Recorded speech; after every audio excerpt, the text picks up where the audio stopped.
दोस्तों आज जो कॉमिक्स हम पढ़ेंगे उसका नाम है शेरबाज और पाताल का शैतान। ये सेकंड पार्ट है। इसका पहला पार्ट है शेरबाज और तांत्रिक बालूची। तो पहले आप उसको पढ़ लेना, तभी आपको पूरी स्टोरी समझ में आएगी।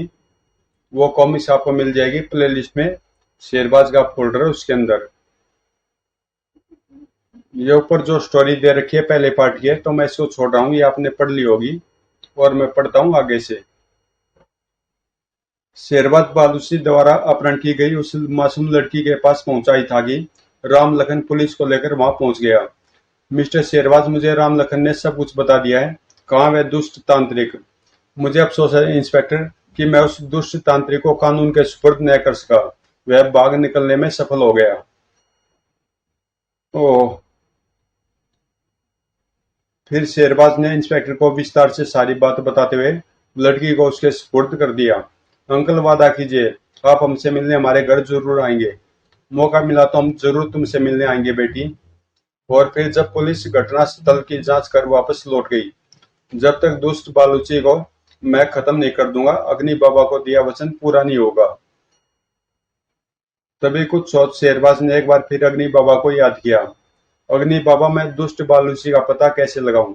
बचा शेरबाज का दुष्ट पापी बच्चा शेरबाज, वह दुष्ट पापी पाताल लोक की तरफ जा रहा है।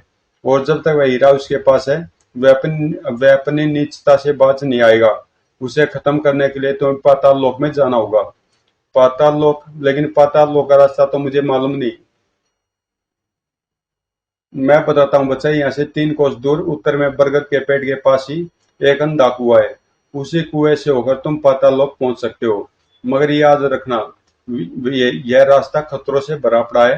कदम कदम पर मौत तुम्हारा रास्ता रोके खड़ी होगी। अतः तुम्हें बहुत सावधान रहना होगा। आप निश्चिंत रहे बाबा, इस बार वह दुष्ट मेरे हाथों से नहीं बचेगा। शाबाश बच्चा।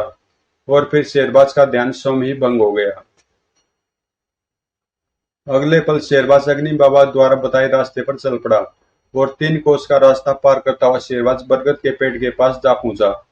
यही है वह बरगद का पेड़ और अंधा कुआं। अभी शेरबाज अंधे कुएं में जाकर मुआयना कर ही रहा था कि तभी, अरे यह क्या! और इससे पहले कि वैसे बे हाथ शेरबाज को अपने शिकंजे में कस लेते, शेरबाज ने छलांग लगाई और दूर जा गिरा। फिर जैसे शेरबाज संभला, उसने अपने सामने बरगद के पेड़ के स्थान पर एक दत्ते को खड़ा पाया। मैं इस द्वार का प्रहरी हूँ। यहाँ जो आता जिंदा वापस नहीं जाता। हा हा हा। लेकिन तुम मुझे पाताल लोक जाने से नहीं रोक सकते। तभी दत्ते जोर से फुंकारा। लेकिन शेरबाज को सही सलामत देख उसके आश्चर्य का ठिकाना न रहा। अरे ये कैसे, तो जलकर राख हो जाना चाहिए था, मगर यह तो जिंदा है। उसी पल शेरबाज के हाथ में चमचमाती हुई तलवार आ गई। यह जरूर अग्नि बाबा की शक्ति का ही प्रताप है। अब मजा चखाता हूँ इस दत्ते को। उधर शेरबाज के हाथ में तलवार आते देख दत्ते भी चौंक उठा। निश्चय यह कोई साधारण व्यक्ति नहीं है, मुझे इसे तुरंत निकल जाना चाहिए। और दूसरे पल, लेकिन इससे पहले कि दत्ते शेरबाज को निकल पाता, शेरबाज ने तलवार के एक ही बार में दत्ते की जीभ को मुंह के पास से 2 टुकड़ों में विभाजित कर दिया। दत्ते भयानक आर्तनाद कर उठा। और कुछ ही देर बाद वह दत्ते जमीन पर गिरकर दम तोड़ बैठा। अब मुझे देर नहीं करनी चाहिए। अगले पल शेरबाज अंधे कुएं के अंदर बनी सीढ़ी से नीचे उतर रहा था। नीचे तो गहरा अंधेरा है, लेकिन तभी शेरबाज 20-25 सीढ़ियां उतर पाया था कि तभी उसे एक झटका लगा। ओह! और काफी कोशिश के बावजूद भी शेरबाज अपने आप को न संभाल सका। और छपाक! फिर शेरबाज पानी की गहराई में डूबता चला गया। उधर पाताल लोक का राजा जंगारू बुढ़िया जादूगरनी से अपने भविष्य के बारे में पूछ रहा था। बूढ़ी माँ, हम तुमसे अपने भविष्य के बारे में जानना चाहते हैं। भविष्य? हा हा हा। कैसा भविष्य राजन? तेरा कोई भविष्य नहीं है। तेरे अपने ही तुझे धोखा देंगे। तेरी बर्बादी निश्चित है। क्या भक्ति है बूढ़ी माँ! क्या तुझे अपनी जान का भी डर नहीं? अगर आज्ञा हो महाराज, तो इस बुढ़िया का सिर धड़ से अलग कर दूं। जंगारू के सौतेले भाई कंगारू को अपनी ओर लपकते देख जादूगरनी गरज उठी। रुक जा मूर्ख, वरना भस्म कर दूंगी। कंगारू ठिठक कर रुक गया। फिर जादूगरनी जंगारू से बोली, सुनो राजन, अगर तुम अपनी बर्बादी से बचना चाहते हो तो नारी जाति से सदा सावधान रहना। लेकिन महाराज जंगारू जादूगरनी की बात सुनकर गुफा के द्वार की तरफ बढ़ चुके थे। जल्दी कोई उपाय न किया तो जंगारू को मेरी असलियत का पता चल जाएगा। उधर अपने आप को विचित्र लोक के वायुमंडल में भ्रमण करते देख भैरवनाथ ने बालू जी से पूछा, हम कहाँ जा रहे गुरुदेव, और इस समय हम कहाँ हैं? इस समय हम पाताल लोक में भ्रमण कर रहे हैं भैरवनाथ। कुछ समय पूर्व यहाँ के राजा जंगारू के सौतेले भाई कंगारू ने जंगारू को अपने अपने रास्ते से हटाने के लिए हमसे सहायता मांगी थी। फिर तो बहुत जल्द पाताल लोक पर आपका राज होगा गुरुदेव। और कुछ देर बाद तांत्रिक बालूची अपने चेले सहित एक पठारी बाग में उतर गया। गुरुदेव, यहाँ तो दूर दूर तक कोई नहीं है। शायद कंगारू को गुरुदेव के आगमन की जानकारी नहीं है। घबराओ नहीं भैरवनाथ, कंगारू कुछ देर में यहाँ पहुंचने वाला होगा। हम उसे आदेश प्रेषित कर चुके हैं। जल्द ही कंगारू बालूची की तंत्र शक्ति में बंधा वहां खींचा चला आया। तांत्रिक महाराज, आप सही वक्त पर आए। अब मैं जंगारू से अपने अपमान का बदला ले चुकूंगा। हम तुम्हारी इच्छा अवश्य पूरी करेंगे कंगारू। कंगारू ने बालूची और उसके चेलों को अपने महल में लाकर बूढ़ी जादूगरनी की चेतावनी के बारे में बताते हुए कहा, तांत्रिक महाराज, जंगारू को तबाह कोई सुंदर नारी ही कर सकती है, लेकिन ऐसी सुंदरी का प्रबंध कैसे होगा? इसकी चिंता तुम मत करो कंगारू, अब तुम जाकर आराम करो। बहुत जल्द जंगारू हमारे कब्जे में होगा। और कंगारू के जाते ही बालूची ने ब्रह्म राक्षस को याद किया। क्या हुक्म है महाराज? तुम्हें एक सुंदर युवती का रूप धरकर राजा जंगारू को अपने वश में करना है। ऐसा ही होगा महाराज। लेकिन ब्रह्म राक्षस के प्रस्थान करने से पहले बालूची ने फिर प्रश्न किया, ब्रह्म राक्षस, तुमने उस दुष्ट मानव के बारे में कुछ मालूम किया जिसने हमारी उम्मीदों पर पानी फेर दिया था? महाराज, उसका नाम शेरबाज है। वह दुष्ट पाताल लोक की तरफ ही आ रहा था, लेकिन अब आप चिंता न करें, मैंने उसे मत्स्य लोक भेज दिया है। अब वह वहां से जिंदा जिंदा वापस नहीं आ सकता।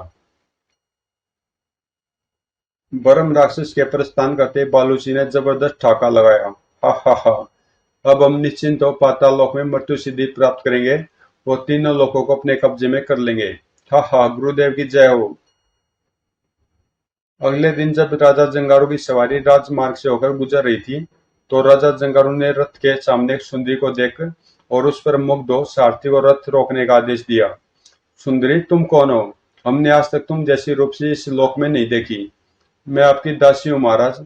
राजा जंगारू ने और कुछ नहीं पूछा और सारथी को इशारा किया तो उसने रथ पुनः गतिमान कर दिया। लेकिन राजा जंगारू उस रूपसी के रूप को भुला न सके और अगले दिन उनके आदेश पर राज सैनिक उस रूपसी को दरबार में ले आए। इस दासी से कोई अपराध हुआ महाराज? तुम्हारा अपराध यही है रूपसी कि तुमने हमें अपने रूप से मोहित कर लिया है। हम तुम्हें अपनी रानी बनाना चाहते हैं। तभी बूढ़ी जादूगरनी प्रचंड रूप धारण किए गरजती हुई दरबार में प्रविष्ट हुई। ऐसी गलती मत करना राजन। यह मत भूलो कि यह नारी तुम्हारी बर्बादी का कारण बनेगी। खामोश बुढ़िया, तुम्हारी आने की हिम्मत कैसे हुई? इस युवती के रूप ने तुम्हें अंधा कर दिया है। तुम्हारी बुद्धि भ्रष्ट हो चुकी है। क्रोध से बिफरते हुए जंगारू ने सैनिकों को आदेश दिया, ले जाओ इस बुढ़िया को और डाल दो काल कोठरी में। याद रखो राजन, बहुत जल्द तुम्हें पछताना पड़ेगा। फिर जंगारू रूपसी के समीप पहुंच बोला, अब तुम्हें हमारी रानी बनने से कोई नहीं रोक सकता। यह मूर्ख अब मेरे काबू में है। और फिर जंगारू युवती को राजमहल के एक कक्ष में ले गया। हम तुम्हें अपनी आंखों से दूर नहीं रखना चाहते सुंदी। जब तक हमारा विवाह नहीं होता तुम यहीं रहोगी। यह दासी महाराज के हुक्म की तामील करेगी। लेकिन जैसे जंगारू जाने को उद्यत हुआ, रूपसी ने उसे रोक लिया। महाराज, आपने मुझे इतना मान दिया है, क्या जाने से पहले मेरे हाथों से मदिरा पान नहीं करेंगे? क्यों नहीं सुनती, हम तुम्हारी इच्छा जरूर पूरी करेंगे। और सदम बेस में ब्रह्म राक्षस के हाथों विषाक्त मदिरा पान करते जंगारू मूर्छित हो गिर पड़ा। हा हा हा, मेरा काम समाप्त हुआ, मुझे चलना चाहिए। तभी कंगारू कुछ सैनिकों के साथ उस कक्ष में दाखिल हुआ। ले जाओ इसे और डाल दो काल कोठरी में। कल अपने राज्याभिषेक के बाद हम इसके भाग्य का फैसला करेंगे। हा हा हा। और सैनिकों ने जंगारू को काल कोठरी में ले जा फेंका। आखिर तुझे अपनी करने का फल मिल गया, पर नहीं, तुझे ही क्यों, सभी को अपनी करने का फल मिलेगा। हा हा हा।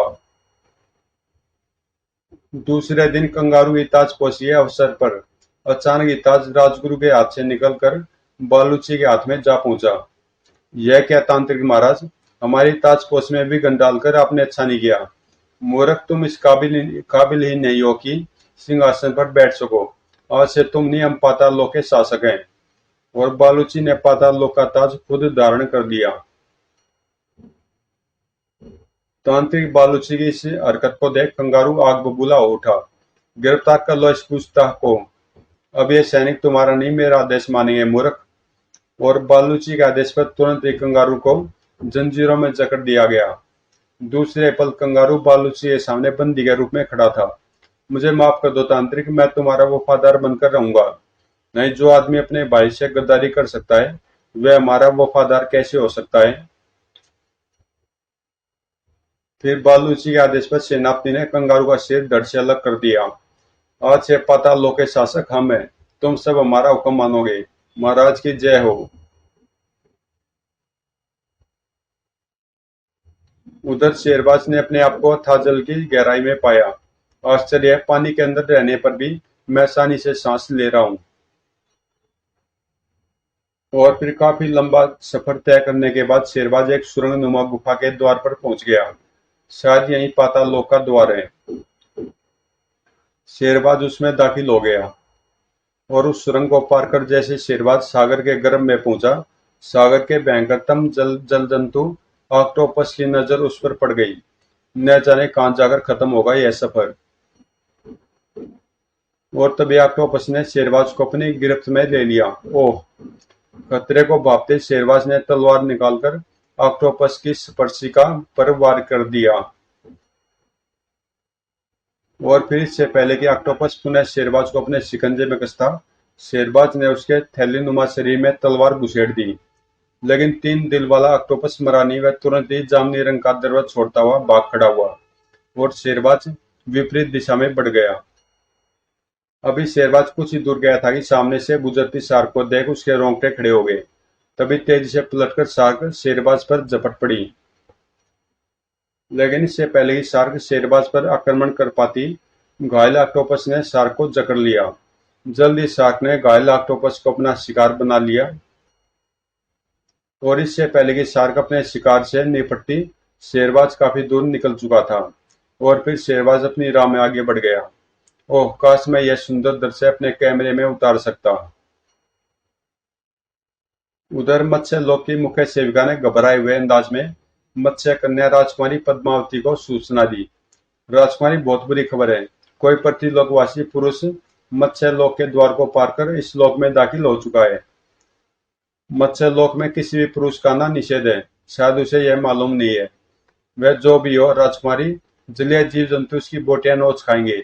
वह इस नगरी तक पहुंचने से पहले ही मर जाएगा। किंतु वह पुरुष इस नगरी के मुख्य द्वार तक पहुंचने वाला है राजकुमारी। आज से पहले ऐसा कभी नहीं हुआ। अगर यह सच है महामंत्री, तो आपको तुरंत ही कोई उपाय सोचना चाहिए। जैसे भी हो, इस पुरुष को खत्म करवाकर हमारे राज्य के नियमों की रक्षा कीजिए। जो आज्ञा राजकुमारी। और मत्स्य लोक की महामंत्री ने तुरंत ही जलदत्ता को जल महल में बुलाकर आदेश दिया। समुद्री राक्षस, मत्स्य लोक की सीमा में दाखिल होने वाले उस नराधम मनुष्य को तत्काल मौत के घाट उतार दो। यह काम मैं अभी किए देता हूँ। दूसरे पल जलदत्ता शेरबाज की तलाश में निकल पड़ा। उधर शेरबाज ने जैसे जलदत्ता को अपने सामने खड़े देखा, उसके शरीर में जैसे खून जमने लगा। तो यही है वह नराधम। ओह, यह दानव कौन है? ऐसे जल जंतु के बारे में न कभी सुना न पढ़ा। और इससे पहले कि शेरबाज खतरे से सावधान होता, ओह हुक! शेरबाज को लगा जैसे पानी का तेज बहाव उसके शरीर को चीर डालेगा। अभी वह समझ था कि दुष्ट प्रतिलोकवासी अब तो जिंदा न रहेगा। गुर्र! लेकिन इससे पहले कि समुद्री राक्षस शेरबाज को मौत के घाट उतार पाता, शेरबाज ने संभलकर बिजली की सी फुर्ती से तलवार निकाल ली और आह! उस चोट से समुद्री राक्षस बुरी तरह बौखला गया और शेरबाज ने मौका देख उस दानव को तलवार से चीर डाला। आह!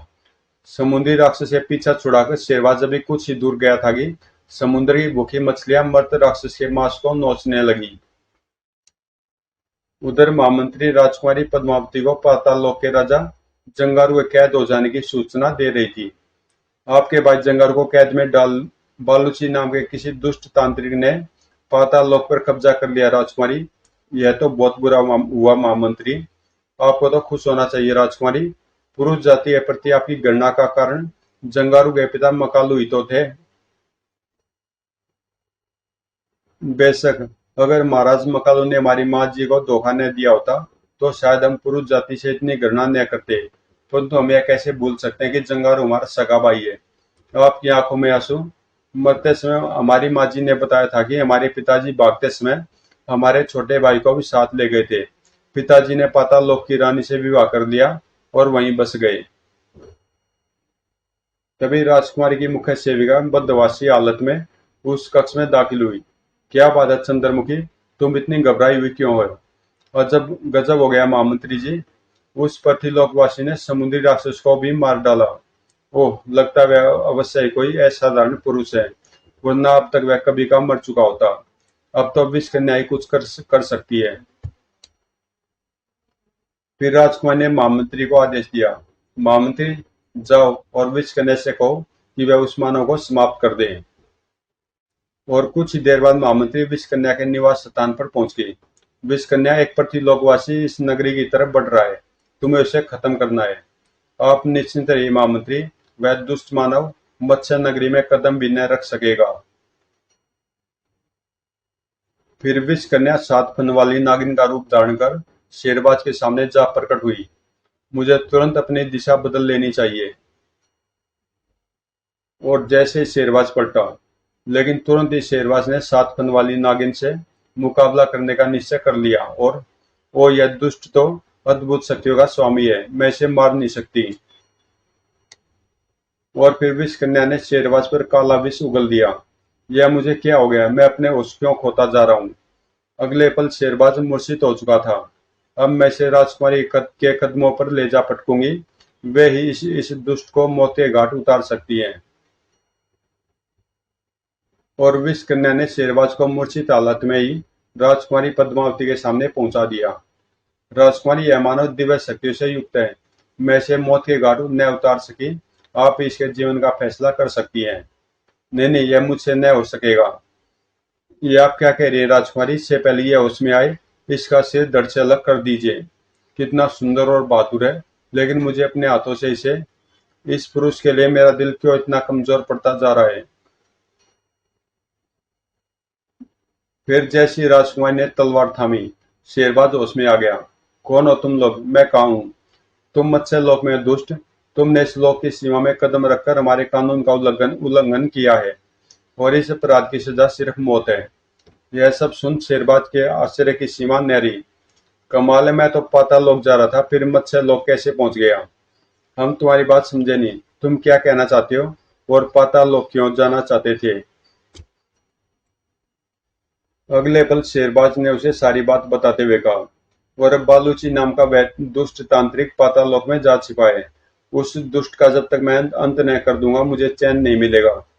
इसकी बात पर विश्वास न कीजिए राजकुमारी। लेकिन इस बार राजकुमारी ने महामंत्री की बात पर कोई ध्यान नहीं दिया। यह मानव बालूची का दुश्मन है, मुझे इसकी सहायता करनी चाहिए। सुनो पृथ्वीवासी, हम न केवल तुम्हें समाधान देंगे बल्कि पाताल लोक पहुंचने में भी तुम्हारी मदद करेंगे, परंतु तुम्हें भी एक वचन देना होगा। वचन? कैसा वचन? तांत्रिक बालूची को मौत के घाट उतार तुम हमारे भाई जंगारू को पाताल लोक का सिंहासन वापस लौटा दोगे। मैं वचन देता हूँ राजकुमारी। फिर राजकुमारी ने शेरबाज को उसकी तलवार लौटा दी और शेरबाज को पाताल लोक के गुप्त द्वार तक खुद छोड़ने आई। इस सुरंग के रास्ते तुम आसानी से पाताल लोक तक पहुंच सकते हो, लेकिन याद रखो, इस द्वार से तुम अपना वचन निभाकर ही वापस आ सकोगे। ऐसा ही होगा राजकुमारी, आप निश्चिंत रहें। और शेरबाज गुफा में प्रविष्ट हो गया। सुरंग को पार करते हुए शेरबाज सोच रहा था, अग्नि बाबा की शक्तियों का ही प्रभाव है कि राजकुमारी मुझ पर मेहरबान हो गई। उधर दुष्ट बालूची राजमहल के एक गुप्त कक्ष में मृत्यु सिद्धि की तैयारी पूर्ण होते ही अपने चेलों को हिदायत दे रहा था। अब हम अपनी योग साधना में लीन हो जाना चाहते हैं, लेकिन इस बारे में सिद्धि प्राप्त करने के लिए एक निश्चित 7 कन्याओं का प्रबंध करना होगा। पाताल लोक की 7 कन्याओं का प्रबंध करना कोई मुश्किल काम नहीं है गुरुदेव। मेरे लिए क्या हुक्म है गुरुदेव? तुम जंगारू पर नजर रखो भैरवनाथ, कोई भारी आदमी उस तक न पहुंचने पाए। जो आ गया गुरुदेव। और भैरवनाथ तुरंत कक्ष से बाहर निकल गया। फिर भैरवनाथ के जाने के बाद डंगरनाथ अपनी पिछली असफलता का पश्चाताप करने के लिए हमें प्रतिदिन एक कन्या की बलि देनी होगी। अतः 7 दिन तक प्रतिदिन भोर होने से पूर्व तुम्हें एक कुंवारी कन्या का प्रबंध करना होगा। याद रखो, इस बार कोई चूक न होने पाए। ऐसा ही होगा गुरुदेव। उधर जंगारू के होश में आते ही जादूगरनी ने उसका उपवास उड़ाते हुए कहा, राजन, अब तू भी मेरी तरह इस काल कोठरी में कैद है। काश तूने मेरी बात मानी होती। मैं अपनी भूल पर शर्मिंदा हूँ बूढ़ी माँ, मुझे माफ कर दो। जादूगरनी को जंगारू की दशा देख दया आ गई। लेकिन फिक्र मत कर राजन, बहुत जल्द इस काल कोठरी के द्वार खुल जाएंगे और तेरा राजपाट फिर से तुझे मिल जाएगा। पाताल के इन शैतानों का अंत करने वाला बहुत जल्द यहाँ पहुंचने वाला है। लेकिन वह कौन है? तू जानना चाहता? देख, उधर देख। सुरंग से बाहर शेरबाज ने खुलकर सांस लेते हुए इधर उधर नजर दौड़ाई। वाह, कितना सुंदर दृश्य है! वैसा ही सूरज है, वैसी ही धरती। मन ही मन खुश होता हुआ शेरबाज वहां से चल पड़ा। आधे घंटे तक पैदल चलने के बाद शेरबाज को दूर एक बस्ती नजर आई।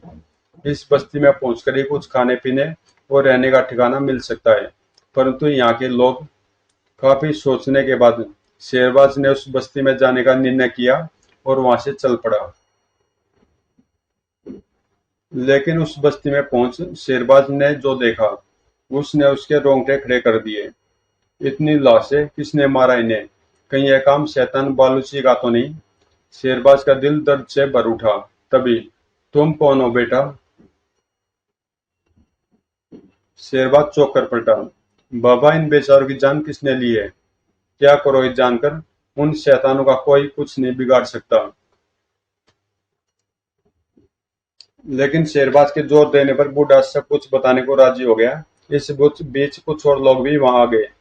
बेटा, बालूची नाम का एक शैतान महाराज कंगारू को मारकर खुद गद्दी पर बैठ गया है। आज सुबह उस शैतान का एक साथी सशस्त्र सैनिकों के साथ आया और हमारी बस्ती की एक कुंवारी कन्या को उठाकर ले जाने में बल लगा। उसकी इस हरकत का बस्ती वालों ने विरोध किया तो उसने बस्ती के लोगों की लाशें बिछा दी। वे शैतान कल फिर आएंगे और किसी न किसी की बेटी को उठा ले जाएंगे। घबराइए नहीं, पाताल के शैतान अब किसी की बेटी को उठाकर न ले जा सकेंगे। लेकिन तुम अकेले क्या कर सकते हो? अगर तुम लोग मेरा साथ दो तो मैं बहुत कुछ कर सकता हूँ। हम तैयार हैं। फिर एक मकान के बड़े हॉल में एक पीड़ित लोगों को शेरबाज ने अपनी योजना समझा दी। बाकी सब लोग हथियारों से लैस होकर तैयार रहना। जैसे ही वे घोड़ों से गिरे, तुम लोग उन पर हमला कर देना। ठीक है। और दूसरे दिन रात्रि के चौथे पहर में घोड़ों पर सवार सैनिकों के साथ जब डंगरनाथ बस्ती में दाखिल हुआ, अब तू नहीं बचेगा शैतान, हिन हिन। और इससे पहले कि घुड़सवार संभल पाते, सशस्त्र बस्ती वालों ने उन पर हमला कर दिया। ओह, कोई बचकर न जाने पाए, मारो। ओह, इन कमबख्तों के हाथ लग गया तो मेरी खैर नहीं, भागने में ही भलाई है। फिर जैसे ही डंगरनाथ घोड़े पर सवार हो भागने लगा, शेरबाज ने उस पर छलांग लगा दी। तू कहां बचकर जाएगा दुष्ट? और इससे पहले कि डंगरनाथ कुछ समझ पाता, यह यहाँ कैसे पहुंच गया? ओह! अगले पल शेरबाज की तलवार डंगरनाथ के सीने पर थी। अगर जान की खैर चाहता तो बता, बालूची कहाँ है? मुझे मत मारो, बताता हूँ, बताता हूँ। भयभीत डंगरनाथ शेरबाज को सब कुछ बताता चला गया। सब कुछ जानने के बाद शेरबाज ने डंगरनाथ के हाथ पीठ से बांध दिए। अब तू मुझे अपने साथ राजमहल लेकर जाएगा। मना करना ठीक नहीं, शायद रास्ते में इससे निपटने का कोई उपाय सूझ जाए। मुझे मंजूर है, चलो। फिर शेरबाज डंगरनाथ के साथ राजमहल की ओर चल पड़ा। मौका अच्छा है, बालूची कन्या की प्रतीक्षा में होगा। मैं इसे गुरुदेव के बजाय भूखे शेरों के सामने पहुंचा दूंगा। शेरबाज के वहां से जाते बस्ती के लोग आपस में विचार विमर्श करने लगे। इस युवक ने हमारी रक्षा की है, अब वह हमारी खातिर अकेला ही अपनी जान जोखिम में डालने गया है। हमारा फर्ज है हम आखिरी दम तक उसका साथ दे, वरना भगवान हमें कभी माफ नहीं करेगा। आप ठीक कहते हैं बाबा, हमें तुरंत कुछ करना चाहिए। हमें एक त्वरित होकर राजमहल पर हमला कर देना चाहिए, लेकिन इतने सारे सैनिकों का मुकाबला हम कैसे करेंगे? हम महल को आग लगा देंगे, वहां भगदड़ मच जाएगी और इस भगदड़ का हम लाभ उठाएंगे। हाँ, यही ठीक रहेगा होगा। फिर थोड़ी देर बाद बस्ती के सभी लोग हाथों में जलती हुई मशाल थामे हथियार संभाले राजमहल की तरफ बढ़े चले जा रहे थे।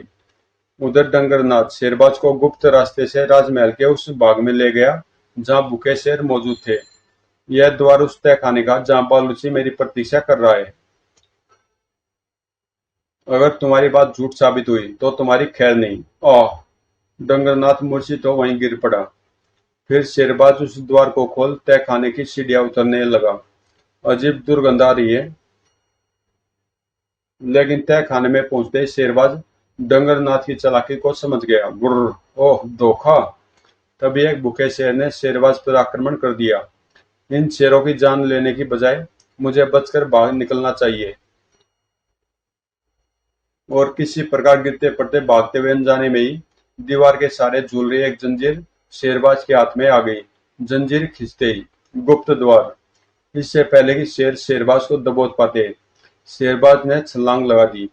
फिर जैसे उसने द्वार पार किया, द्वार पुनः बंद हो गया। उधर समय गुजरता देख बालूची चिंतित हो उठा। डंगरनाथ अभी तक कन्या को लेकर नहीं आया, न ही मैं उसे दिव्य शक्ति द्वारा देख पा रहा हूँ। आखिर बात क्या है? जाकर पता लगाना चाहिए। अगले पल बालूची उस कक्ष से बाहर निकल गया। ठीक उसी समय शेरबाज गुप्त द्वार से उसी कमरे में दाखिल हुआ जिससे बालूची निकला था। तो यही है बालूची का मृत्यु सिद्धि कक्ष। लेकिन वह दुष्ट खुद कहाँ है? तभी शेरबाज की नजर सामने शिव प्रतिमा की तीसरी आंख में जगमगा रहे हीरे पर पड़ गई। पहले मुझे इस हीरे को अपने कब्जे में करना चाहिए, बाद में बालूची से निपटूंगा। उधर भूखे शेरों को डंगरनाथ की बोटियां नोचते देख बालूची सकते में आ गया। यह तो डंगरनाथ है, लेकिन यह शेरों का शिकार कैसे बन गया? दूसरे पल बालूची अपने कक्ष की तरफ दौड़ पड़ा। फिर अपने कक्ष में पहुंच और शेरबाज को वहां देख बालूची दंग रह गया। बालूची, तुम तो मृत्यु सिद्धि प्राप्त नहीं कर सके, पर मैं तुम्हें मौत जरूर दूंगा। तुम्हारा ये हीरा अब मेरे कब्जे में है। तो तू ही शेरबाज है, तूने मेरी सारी उम्मीदों पर पानी फेर दिया। मैं तुझे जिंदा नहीं छोड़ूंगा, ला हीरा मुझे दे दे। तभी शेरबाज ने वह हीरा अग्निकुंड में फेंक दिया। नहीं, अब तेरी तांत्रिक शक्ति समाप्त हो चुकी है बालूची। अब तू मेरा कुछ नहीं बिगाड़ सकता। अगले पल बालूची उल्टे पांव दौड़ पड़ा। रुक जा दुष्ट, तेरा खेल खत्म हो चुका है। नहीं जीते जी मैं इस तुच्छ आदमी से हार नहीं मान सकता। उधर शिकार की तलाश में भटकते एक शेर ने भैरवनाथ को भी शिकार बना लिया। गुर्र! हाय मरा! उधर भागते हुए उगे बालूची ने रास्ते में पड़ी सैनिकों की नुची हुई लाशों को देखा तो मन ही मन थर्रा उठा। शेरों के डर से सैनिक भी भागे, वरना इस शैतान से पीछा छुड़ाना इतना मुश्किल न होता। उधर राजमहल से निकलते सैनिकों को बस्ती की उस उग्र भीड़ ने घेर लिया। मारो ने, ये दुष्ट देशद्रोही हैं। इन्होंने महाराज की हत्या की है। शैतानों से मिलकर इन्होंने भी हमें लूटा है।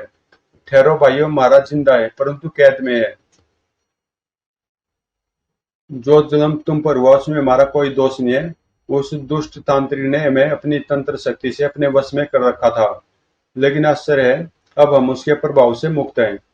उसी क्षण बालूची की बदकिस्मती उसे राजमहल से बाहर खींच लाई। ओ, यहाँ सैनिक मौजूद है, अब शेरबाज मेरा कुछ नहीं बिगाड़ सकता। यही है वह शैतान जिसने हमें अंधा कर रखा था और हमारे देशवासियों की इज्जत पर डाका डाला। और इससे पहले कि बालूची कुछ समझ पाता, मारो मारो आह! फिर लोगों ने बालूची को उठाकर जलते हुए मसालों के ढेर पर फेंक दिया। जब तक शेरबाज वहां पहुंचता, बालूची का शरीर बुरी तरह की लपटों में गिर चुका था। आखिर इन भोले भाले लोगों की प्रतिशोध की आग ने तुझे जला ही डाला। इस तरह दुष्ट तांत्रिक के अंत के साथ ही अग्नि बाबा को दिया वचन शेरबाज ने पूरा कर दिया। फिर सैनिकों ने शेरों को खदेड़कर वापस तहखाने में पहुंचा दिया। राजा जंगारू और बूढ़ी जादूगरनी को कैद से मुक्त कराकर शेरबाज ने दूसरा वचन निभाया। हम तुम्हारा ये एहसान कभी न भूलेंगे। मुझे खुशी है कि मैं आपकी बहन पद्मावती को दिया हुआ वचन पूरा कर सका। जहाँ पाताल लोक अपना राजा और पाताल के शैतान के आतंक से मुक्ति मिली, वहीं शेरबाज की वजह से मत्स्य लोक की राजकुमारी को वर्षों से बिछड़ा भाई मिला था। मेरे भैया, मेरी बहन, भाई बहन का मर्म स्पर्शी मिलन देख शेरबाज की आंखें नम हो उठी। कुछ दिन मत्स्यलोक में आनंद पूर्वक बिताने के बाद अब मैं विदा चाहूंगा राजकुमारी। काश हम तुम्हें रोक पाते। फिर जंगारू और राजकुमारी पद्मावती खुद शेरबाज को विदाई देने गुप्त द्वार तक आए। काश तुम हमारे दिल की बात समझ पाते शेरबाज। वरन देख कुएं से निकल मोटरसाइकिल पर सवार हो शेरबाज वापस राजधानी को लौट पड़ा। कितना अजीब लग रहा है सब कुछ, जैसे एक सपना था। दिलावर को भी शायद मेरी बात पर विश्वास न होगा। समाप्त। तो दोस्तों, ये कॉमिक्स यहीं पे समाप्त होती है और मिलते हैं किसी अगली कॉमिक्स में।